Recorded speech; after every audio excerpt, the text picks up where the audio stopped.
ಶಿವಮೊಗ್ಗ ಜಿಲ್ಲಾ ಪಂಚಾಯತ್ ಸಭಾಂಗಣದಲ್ಲಿ ಸಂಸದ ಬಿವೈ ರಾಘವೇಂದ್ರ ಅಧ್ಯಕ್ಷತೆಯಲ್ಲಿ ನಡೆದ ಜಿಲ್ಲಾ ಮಟ್ಟದ ಸಲಹಾ ಸಮಿತಿ ಸಭೆ ಹಾಗೂ ಜಿಲ್ಲಾ ಮಟ್ಟದ ಪರಿಶೀಲನಾ ಸಮಿತಿ ಸಭೆಯಲ್ಲಿ ಬ್ಯಾಂಕಿಂಗ್ ಮತ್ತು ಆರ್ಥಿಕ ಪ್ರಗತಿ ಕುರಿತು ಪರಾಮರ್ಶೆ ಸಭೆ ನಡೆಯಿತು. ಈ ವೇಳೆ ಕೇಂದ್ರ ಸರ್ಕಾರದ ಸಾಲ ಸೌಲಭ್ಯ ನೀಡುವ ವಿವಿಧ ಯೋಜನೆಗಳ ಫಲಾನುಭವಿಗಳಿಗೆ ಸಾಲ ಸೌಲಭ್ಯ ವಿತರಿಸಲಾಯಿತು.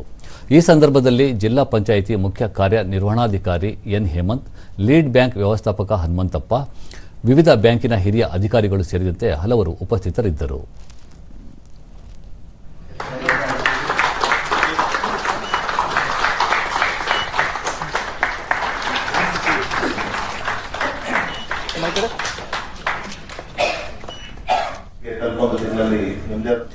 ಸಭೆಯಲ್ಲಿ ಬಿವೈ ರಾಘವೇಂದ್ರ, ಆರ್ಥಿಕ ಒಳಗೊಳ್ಳುವಿಕೆಯ ಮೂಲಕ ಸಮಾಜದ ಕಟ್ಟಕಡೆಯ ವ್ಯಕ್ತಿಗೂ ಬ್ಯಾಂಕಿಂಗ್ ಸೌಲಭ್ಯ ಮತ್ತು ಆರ್ಥಿಕ ಭದ್ರತೆ ಒದಗಿಸುವುದು ಕೇಂದ್ರ ಸರ್ಕಾರದ ಮುಖ್ಯ ಉದ್ದೇಶ ಎಂದು ತಿಳಿಸಿದರು.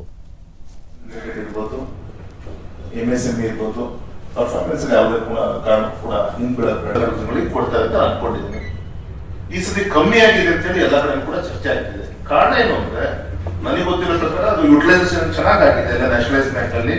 ಹಾಗಾಗಿ ಥ್ರೂ ನಬಾರ್ಡ್ ಮುಖಾಂತರ ಫಂಡಿಂಗ್ ಮಾಡುವಂತ ಅಗ್ರಿಕಲ್ಚರ್ ಸೆಕ್ಟರ್ ಒಂದು ಸೆಕ್ಟರ್ ಇದೆ, ಅದಕ್ಕೋಸ್ಕರ ಕಮ್ಮಿ.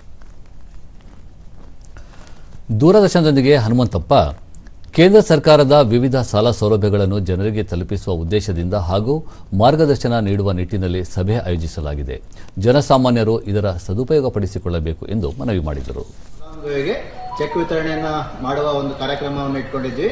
8 ಜನಕ್ಕೆ ಮಾನ್ಯ ಸಂಸದರಾದ ಬಿವೈ ರಾಘವೇಂದ್ರ ಸರ್ ಅವರ ಉಪಸ್ಥಿತಿಯಲ್ಲಿ ಉತ್ತಮ ಮಾರ್ಗದರ್ಶನದಲ್ಲಿ ಒಂದು ಸಭೆಯನ್ನು ಅಚ್ಚುಕಟ್ಟಾಗಿ ನಡೆಸಿ ಎಲ್ಲರಿಗೂ ಚೆಕ್ ವಿತರಣೆ ಮಾಡಲಾಯಿತು.